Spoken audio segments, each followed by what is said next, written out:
মাত্র 24 ঘন্টায় আপনার ফেসবুক পেজের পেজ রিকমেন্ডেশন সাসপেন্ডেড হয়ে থাকলে এটা ঠিক করুন মাত্র 24 ঘন্টায়। আসসালামু আলাইকুম বন্ধুরা, সকলে কেমন আছেন? আশা করা যায় সকলে অনেক অনেক ভালো আছেন। তো ফেসবুক পেজ রিকমেন্ডেশন সাসপেন্ডেড এটা কোনো নতুন সমস্যা না, এটা হচ্ছে ফেসবুকের পুরানো একটা সমস্যা। ফেসবুক যদি কোনো কিছু আপডেট নিয়ে আসে তখন এই সমস্যাটা হয়ে থাকে। তো এটা আমরা 24 ঘন্টার মধ্যে ঠিক করতে পারবো। হ্যাঁ বন্ধুরা, মাত্র 24 ঘন্টার মধ্যে আমরা এই ফেসবুক পেজ রিকমেন্ডেশনটা ঠিক করতে পারবো। তো কিভাবে ঠিক করবেন আজকে আমি আপনাদেরকে পুরোপুরি ভিডিওটি দেখাবো। তো চলুন ভিডিওটি শুরু করা যায়। সর্বপ্রথম আপনারা হচ্ছে পেজের ড্যাশবোর্ডে চলে যাবেন। ড্যাশবোর্ডে গিয়ে আপনারা নিচে আসবেন। নিচে আসার পর আপনারা এখানে দেখবেন যে টুলস লেখা আছে, সেই টুলসের উপর ক্লিক করে দিবেন।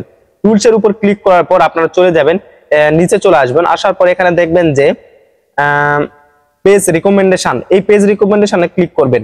এই পেজ রিকমেন্ডেশনে ক্লিক করার পর এখানে দেখবেন যে ইওর রিকমেন্ডেশন আর সাসপেন্ডেড বা নট রিকমেন্ডেবল, দুইটা একই ব্যাপার, সমস্যা নাই, ঠিক হয়ে যাবে মাত্র 24 ঘন্টায়। যদি এটা আপনার আইডি বা পেজে আসে তাহলে কিন্তু আপনার আইডি বা পেজে ভিডিওগুলো ভাইরাল হবে না বা ভিউজ হবে না বা আপনার আইডি বা পেজটি রিচ দিবে না। তো এটা আমাদেরকে অবশ্যই ঠিক করতে হবে যদি আমাদের ফেসবুকে ভিডিও ভাইরাল করতে হয়। তো আপনারা কিভাবে ঠিক করবেন? সর্বপ্রথম এটা আপনার একটা স্ক্রিনশট নিয়ে নেবেন।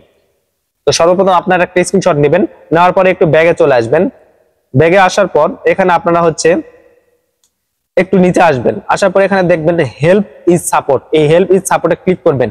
করার পর এখানে দেখবেন যে রিপোর্ট এ প্রবলেম, এই যে রিপোর্ট এ প্রবলেম লেখা আছে এটাতে ক্লিক করবেন। করার পর continue to report A problem এটাতে ক্লিক করে দিবেন। হ্যাঁ বন্ধুরা, এটাতে ক্লিক করে দিবেন, স্টেপ বাই স্টেপ দেখেন কোনো কিছু ভুল করা যাবে না। তো এটাতে করার পর ইনক্লুড, এই ইনক্লুডে ক্লিক করবেন। করার পর একটু নিচে আসবেন, এসে দেখবেন এখানে লেখা আছে পেজেস, এই পেজেসে ক্লিক করবেন। করার পর আপনারা হচ্ছে এখানে আপলোড ফ্রম ফোন, আপনি যে ফটোটা এইমাত্র স্ক্রিনশট নিয়েছেন সেই ফটোটা আপনারা হচ্ছে অ্যাড করে দিবেন।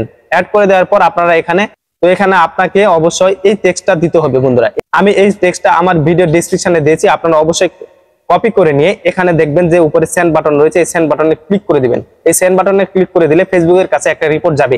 তো 100% আপনাদের ঠিক হবে। তো আজকের ভিডিওটি আমি এখানে শেষ করতেছি। সকলে ভালো থাকেন, সুস্থ থাকেন। আসসালামু আলাইকুম।